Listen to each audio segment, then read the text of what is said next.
Welcome back to the Story Hour. I'm Brian Seth Hurst, and I'm here with the lovely Allison Norrington. And our guest today is writer, producer, consultant, and one heck of a coach who I have used in my own life, the wonderful DMA. Welcome back, DMA. Thank you. Having a great time. We, So we, we are too. So, I want to dive straight back in on what we were speaking about and where we left off last time, which was talking about basically my question around systemic change and behavioral change. Um, and funnily enough, I did used to run a program in Sweden called Change Through Story, right? And through that, I ended up getting involved in a Swedish reality show, which was great fun, but also a charity that was working on climate change and trying to gamify behaviors for a locality within Sweden to make it fun to do kind of little small steps around behavior change for climate change. My biggest thoughts around all of that is that people want to see big results quickly when they're looking at change. And at least from my experience with coaches, there's a big leap between the desire for change and the final output. And what I think is missing in my experience is the series of steps that lead you to that point. How is that something that you as a coach deal with in terms of the steps, but also in terms of how to create behavior change around story? I think there's a mindset shift that you have to start with. The first and the hardest thing for any of my clients is to get into not just what they want to do, but why they want to do it, and particularly why they must do it in a particular way. And the reason that people lead so much with infrastructure, starting organizations or programs, or I'm going to go out and write a 30 episode show. The reason they start with needing to create something solid is often not so much around I'm trying to create change, but I'm trying to feel a sense of control over my contribution to the change. Mm-hmm. And so climate change is an absolutely massive thing. And so when people are like, well, I feel helpless in the face of that, what can I control in the process? Oh, well, I can create a nonprofit. I know the steps for that. They're defined, and I will have something at the end of the process that will give me a win. And so they go to the things that deliver personal wins, and that starts to supplant the actual outcome, the actual change they were seeking. And so that's where you start looking at those tiny steps, so that if you can say this is the biggest possible outcome, and you remind them that big outcomes don't require big executions. Mm-hmm. Big outcomes require constant data. And I'm going to lean so hard into that. The smaller you start towards the big outcome, the more quickly you can begin, the more quickly you can execute, and the more quickly you can see if your idea is solving the problem or not. When you go all in on that giant solution, there's no way to backpedal. The money's in, you've raised it, you've created all this, people's jobs are on the line, and suddenly you can't pivot. Suddenly you can't iterate, you can't make different choices. So that is really the biggest shift, is to disconnect big outcomes from big executions, and instead say big outcomes require informed decision. And that information comes from action, listening, and adjusting. So how does that relate back to storytelling? This is something I am obsessed with, how we move as artists through a world where we're also hoping to be activists. And I always tell people the activism is the internal beacon, Mm-hmm. and the artistry is the external execution. Mm-hmm. It's important because you don't want to write stories that teach morals. That's not the job of the storyteller. If you want to teach someone morals, you should go be a pastor, right? Or if you're trying to influence policy, you got to run for office. There are actual external job definitions that are affiliated with those outcomes. If you have chosen storytelling, then you got to lean into the truth of the impact of the storyteller. And it's twofold. The first is it's your job to create something that is on paper an actual story, and there are rules to that. And those rules don't get supplanted because you're trying to teach somebody something. So you've got to execute with craft. And if you execute with craft, that incredible character in conflict with their new world, with stakes in jeopardy, all of those rules, then people will fall in love with your story. And subsequently, You will change the world when they fall in love with those characters, when you make real people out of people that might otherwise be misunderstood, invisible, stereotyped. So your opportunity is just to tell a great story about a multidimensional character on the outside. The other thing that you want to keep in mind is that you aren't tasked as a writer with teaching people something and releasing that, or with creating something and releasing that, and that's your contribution to the world. I always ask artists, what made you believe you could be an artist? And they never cite the script, they cite the artist. They say, oh, I saw such and such was a director, so I thought I could direct too. Oh, I saw such and such was a writer, so I thought I could write too. And so part of that is telling people you have to believe that your existence as an artist is its own revolution. Your voice is revolutionary. And so you don't have to go out and write screens. You have to go out and write published work that people engage with. And then the curtain gets pulled back and they say, oh my word, that person could be me. And that is the most important thing to do, to be a visible and present person as a writer, a director, a producer, to be a present and visible and accessible artist, so that your existence tells someone else that they can exist too. You know, there's something about this that while you're speaking, so many people who want to get into this, there's a place that you come from. And correct me if I'm wrong, what I'm getting from you is you're not asking anyone who wants to be an artist, wants to be a director, to come from a place where they have something to prove. It's not about going out and proving you're good or proving that you can make a difference or proving that you're making a change. It's literally coming from a different starting place, which to me is like, I am already this person. I'm inspired by that person, so I know what is possible. Am I getting that right? It is absolutely, that is the underpinning of, there's the dream version of this career and there's the decision version of this career. And I always use, medical professional, positions as an example. You don't say, oh, I just wish I could be a surgeon, and then you wait for someone to give you a chance to be a surgeon, right? You follow the steps to be a surgeon, because you do recognize surgery and being a physician to be a prescribed path to a career. But as soon as we come into the arts, all of that decision making and careful step following and adherence to craft and all that goes away, and it turns into a fantasy sequence. I've always wanted to be a writer, you say, and then you wait for someone, and I hear it, the language over and over. If someone would just give me my shot, if somebody, and you say, no, it's just as much a decision to be a writer as it is to be a doctor or to work at the 7-Eleven down the street. These are all decisions. Once you've made a decision, when it stops being a dream, right? Something that comes to you passively and then vanishes when you wake. Once you've made the decision, then you become about the business of becoming the artist. And you do what I did. You ask questions, you read books, you inform yourself, and you start taking active steps. Then you have to get through the next hurdle, which is going through the industry, the way the industry is designed, leaning into the authentic pipeline, instead of asking the industry to adapt to how you want to enter it. And that's another distinction in this profession that we see so often that other professions don't as often see. I don't often have conversations with people who want to be lawyers who are just keep writing briefs and trying to demand that people hire them to their law firms. They go to law school, they take the bar, and they follow the actual pipeline. I don't know that everyone fully has accepted that there is a career pipeline here, and if you follow it, there's a pretty good chance of success. Talk about leaning into that authentic pipeline. I mean, you just talked Absolutely. a little bit about it, but in our business, what does it mean to lean into an authentic pipeline? Because that word authentic, you meet so many people in our business who aren't. And so when you talk about leaning into, and I don't mean to slam the business, I love the business, but what do you mean by leaning into the authentic pipeline? I want to touch on the authentic part.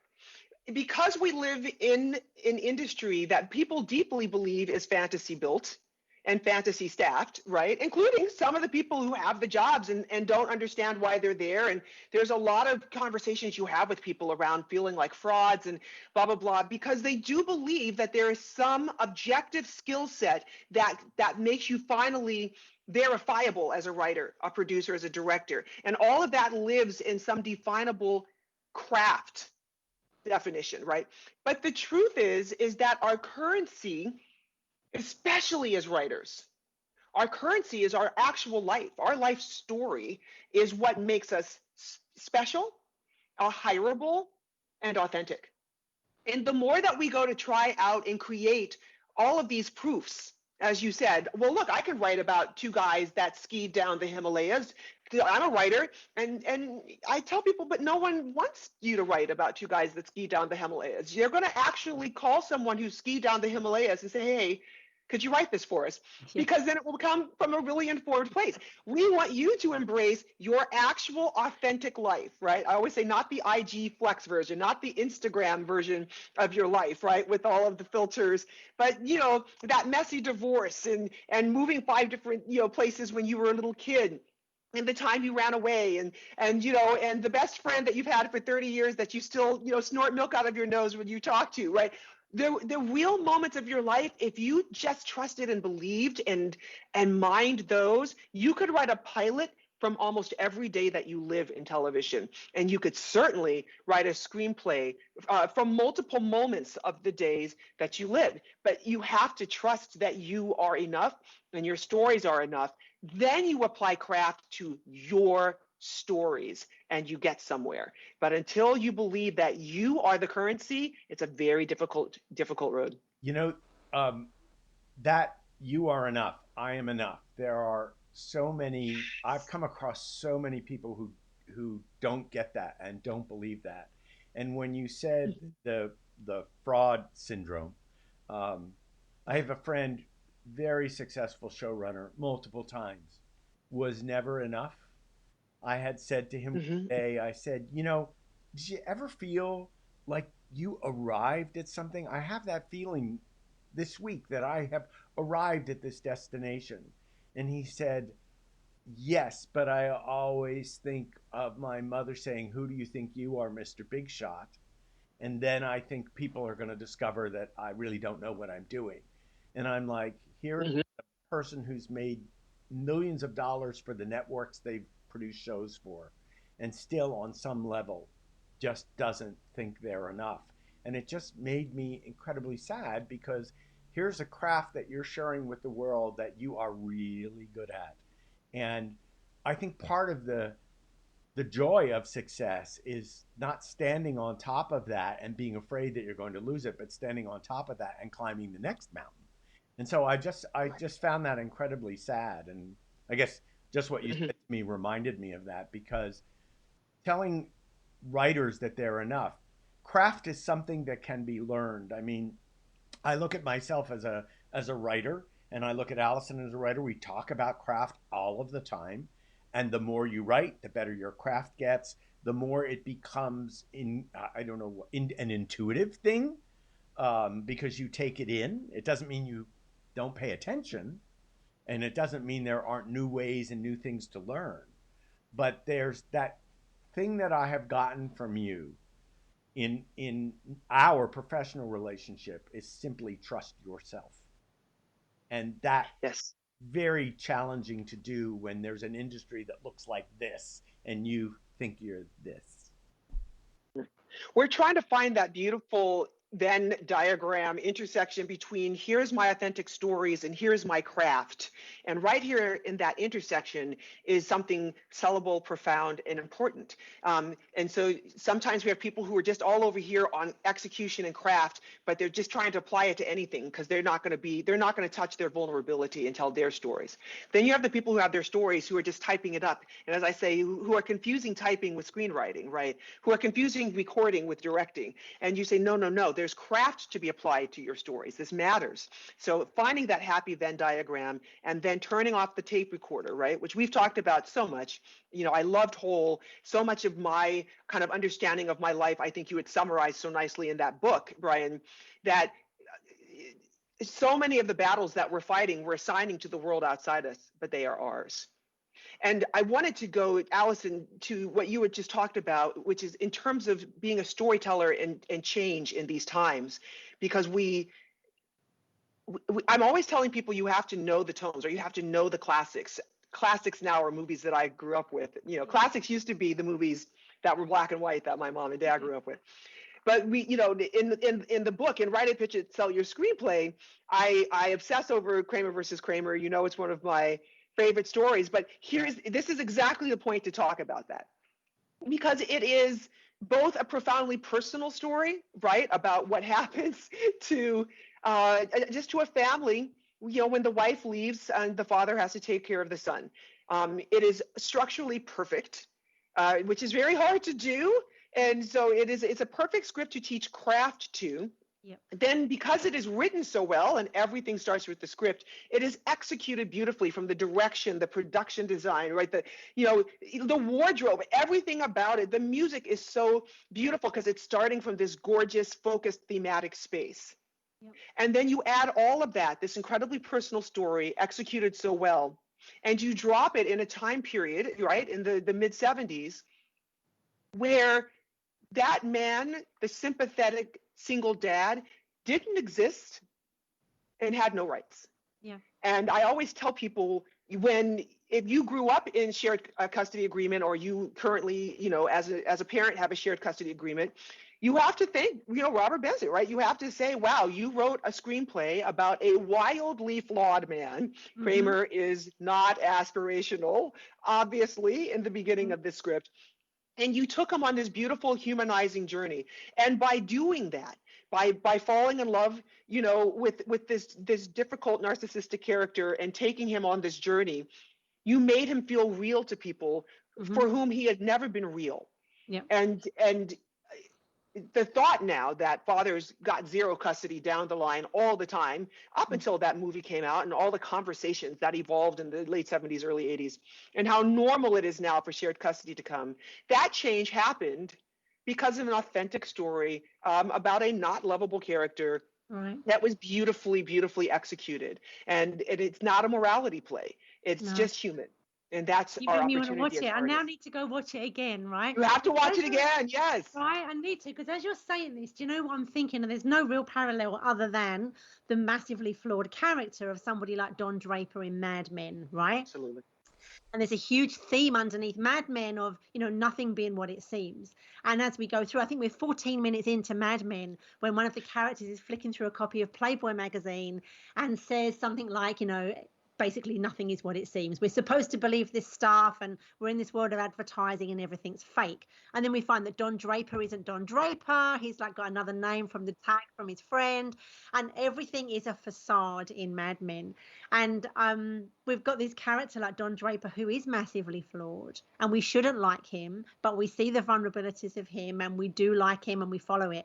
If that had been placed in the modern day, like, I think we live in a world where there's so much that's not real anyway, with, like you say, Instagram and filters and everything. By putting Mad Men back in the 1950s, it like highlighted some of those feelings of things not being real. So like with Kramer versus Kramer, we've put that right in the 70s, and we've got this era, of course, where life was so different and people behaved differently, even around divorce and custody of children. Oh, yes.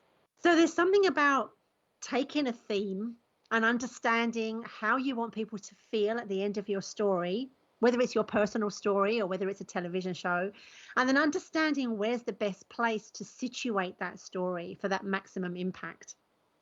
So, well, and that's craft, because the rule of story is, the engine of story is that the character's core trait is in conflict with the world you've placed them in. Yes. Right? And so the world has got to exist at a time in which this person in this circumstance cannot thrive, right? Because that's going to be the core conflict of the story. So your point is so well taken. Don Draper now, you know, is the president. Right. It's going to work out. But not as good looking.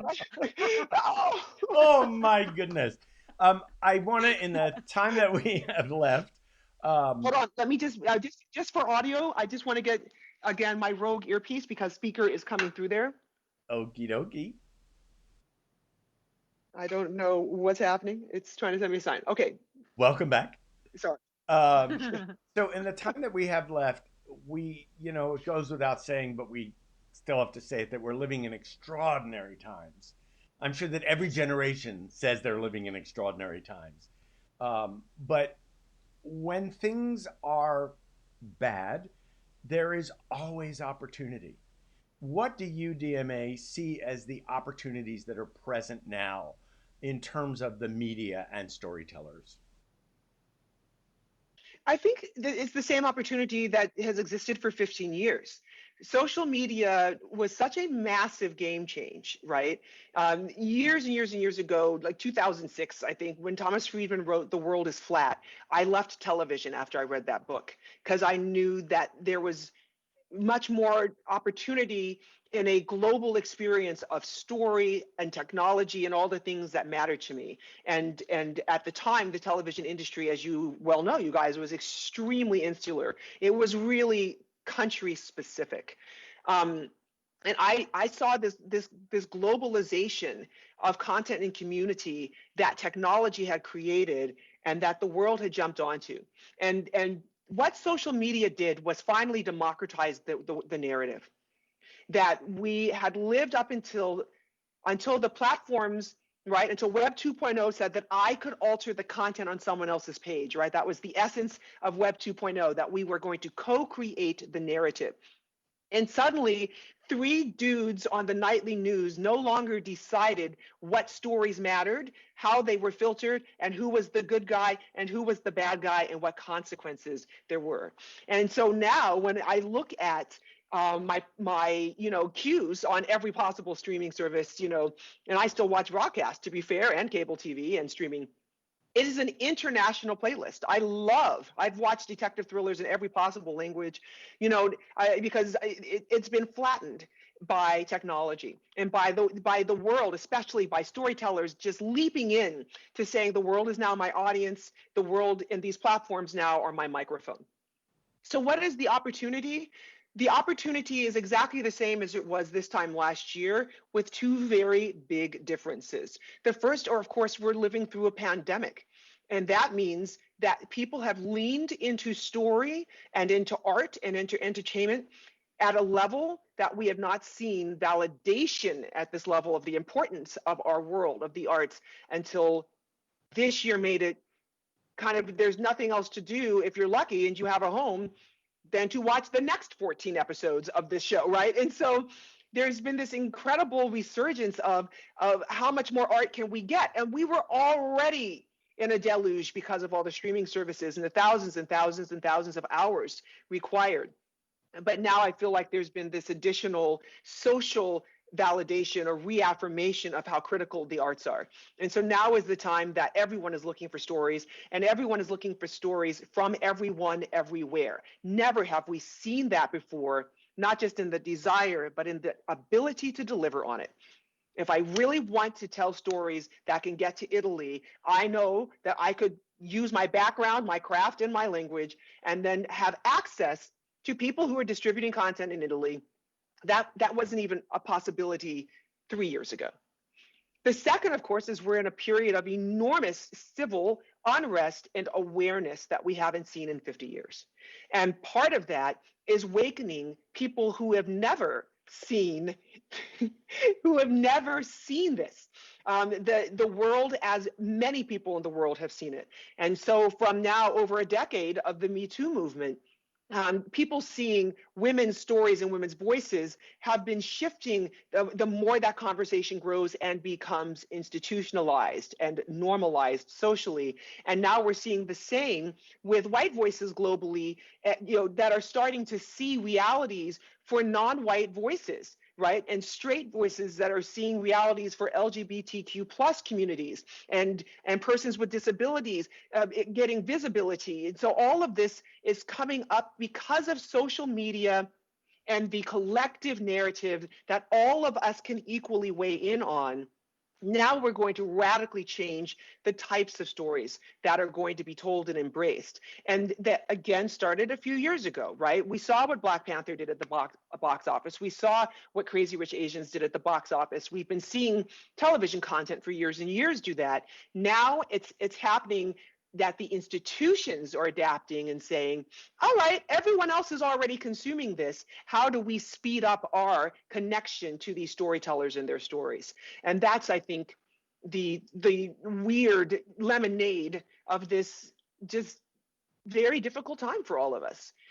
The lemonade is what is getting us through, can only grow and scale from here. Which And is it what we're must. seeing as the systemic change, right? Look at the disruption that we are seeing, even on like an everyday scale, of people that I know, right, that are kind of resistant to some of this new way of thinking, is even the way it would be put. We're seeing systemic change that's been forced because there are communities that are literally sick and tired of the way things have been, and we're seeing systemic change, and through that we're seeing slow behavior change. There's such a long way to go, but I feel like it's been let out of the box now in many different areas, and you can see the disruption it brings, which probably goes back to why people are afraid of change, because you can't really change with some degree of disruption.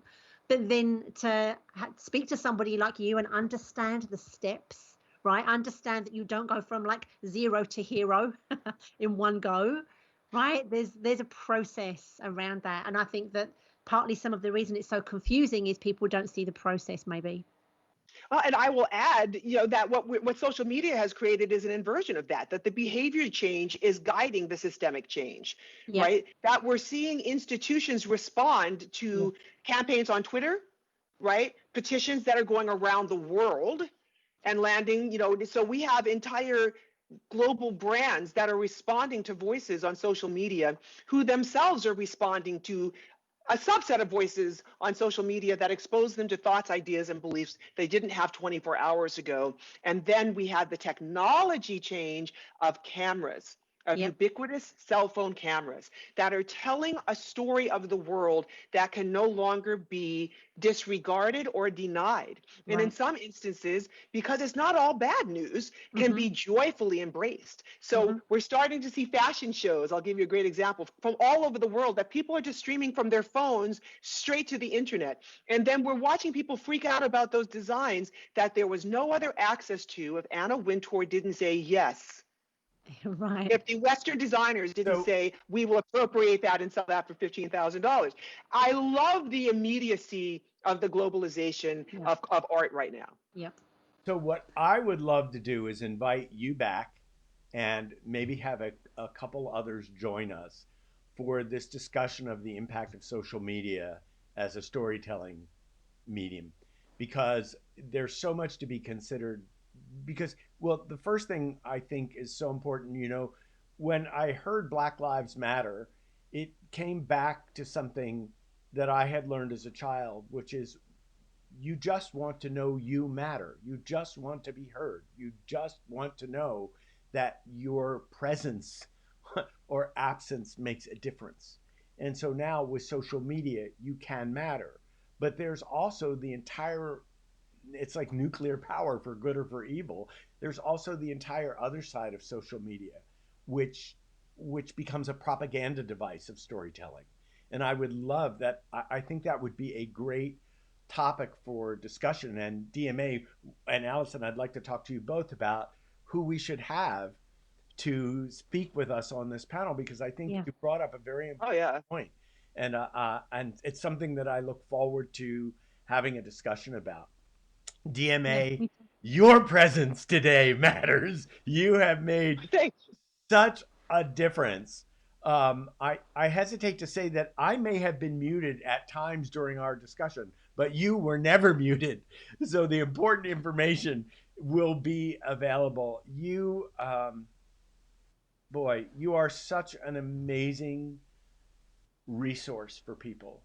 Just an amazing resource. And I hope that people will take advantage of what you have to offer, not just for free, because you certainly are offering a lot to people that are basic foundational opportunities to make the difference from success being a dream to it being a decision, which is the sentence that I started with, and it's the sentence that I walk away with, which is it's a decision, and to be guided in that decision making by someone who is essentially sharing their specifics of their story and their experience, which is what you've talked about this entire time. So I want to thank you for your time today and for. And I'm so sorry, but because of what you said about Black Lives Matter, I just have to go That's right back fine. to that thought, because it's really important that it's seen in the entirety, not just of I want to feel that I'm seen, but the awareness that Black lives actively do not matter, that they are actively being oppressed and Yes. locked up and murdered. So it's not just, ooh, I want to feel good too. It's get off of my neck and let me literally live. And that part of the story was not able to be told until we got our hands of the megaphone of social media so we could tell it. And as big as the resistance still is, that it's really important that we see the entirety of the issue. And it's not just about how we want to feel, it's also about how we are very actively treated that we want to end. So I just want to add something personal in here, which I'm sharing with you now and sharing with Allison. Um, I love you so much, and I was so concerned when all of this started, and Yes. I asked you what I could do, and you said, "Please don't Mhm. conflate the violence with the movement. Please don't put all of this together and think that that is it." And just having that opportunity to be able to ask you actually turned my attention back on things that I didn't even know, or you talk about systemic things that are in my background. I Mhm. I may have come from a Jewish background. I may be gay, and both those things Mhm. have things associated with it. But neither of those things are the experience of Black people in this country or Black people around the world. And to not conflate those either, and to begin to say, you, Brian, you have some homework to do. You really have to take a look. And it was my relationship with you that actually Mhm. enabled me to take that look. And and I've tried to share that with other people. And it's been a really interesting discussion because what you get, Hasn't yeah, it? because what you get,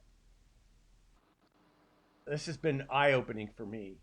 What you Mhm. get is that resistance to change. Mhm. So when you can't unring a bell, so once you know something, you can't unknow it. And Yes. you can begin to defend against that change because it's frightening. And people that I have known for years that I never would have thought would have taken a defensive position have taken Mhm. that defensive position. And it's like, Mhm. wow, this is really, really deep. And just adding one more thing to that, you both know that I have worked as a producer and a writer on Civil War based projects. And Yes. when I began to research the Civil War, one of the first things that came into my hands was a book. I wish I could remember the author and the title, but it said, "You will never understand the America of today until you understand the Civil War." And So I true. think of that every day. And I think of how the echoes, it's still just echoes. But I will say, DMA, that I choose to be optimistic about this time, and I choose to be more than hopeful. I choose to be actively optimistic about this time. And I think that is a decision that I hope other people will make. So I just wanted to share that with you. That was like probably the most public admission, Yes. but you bring that out I in love people. you back. I love you back. I choose to be engaged. Yes. Right, and that's it. It doesn't, there's no positive or negative. It's just a neutral space. I choose to be engaged with the world in which we are living, in the actual world in which we are living, and to bring my best self to that. And that is, all we can ask of everyone, but that is not as easy for everyone, because there's a very long journey to take to the world as it is, from the world as it has been presented for so long to so many. And that's the opportunity we also have as storytellers, to show people the world as it is and how it can be navigated without losing all self. And that matters for everybody. Allison, anything to add? Loads to add, but I'm sure we don't have time for that. No, I do have something to add. It's very simple, really. I think that some of the most powerful thing around story is that it builds community around it. And I think that we have an opportunity through storytelling to present a perspective and a point of view. Taking that to an extreme in virtual reality, you can literally put somebody in a space where they're experiencing something that will be very alien to them. But I think as storytellers, we have opportunities to show characters who make decisions that we would maybe immediately think are right or wrong and see the consequences of those. And I think as great storytellers, really, on a very simple level, that's all we can continue to do, to be inclusive, to be representative, to tell the true stories, and to allow people in the comfort of the cinema or their homes to just see and open up their perspective to something that may be completely out of their realm of their everyday. And if that's all we can do at a very base level, then we need to step into that. At the least. At the very least. Well, this has been wonderful. It's time well spent, and I must say, for anyone that decides to watch or listen, time well spent for them as well. DMA, thank you so much for being with us today. I look forward to our discussion on social media. I think it's relevant, and I think it has to happen. And Allison, I didn't get to say this, but you know I adore you too. I know. So, Thank you. Likewise, Brian. so, all Thank right. you, Allison and Brian. This has been fantastic. You are Thank very you. welcome. Talk soon.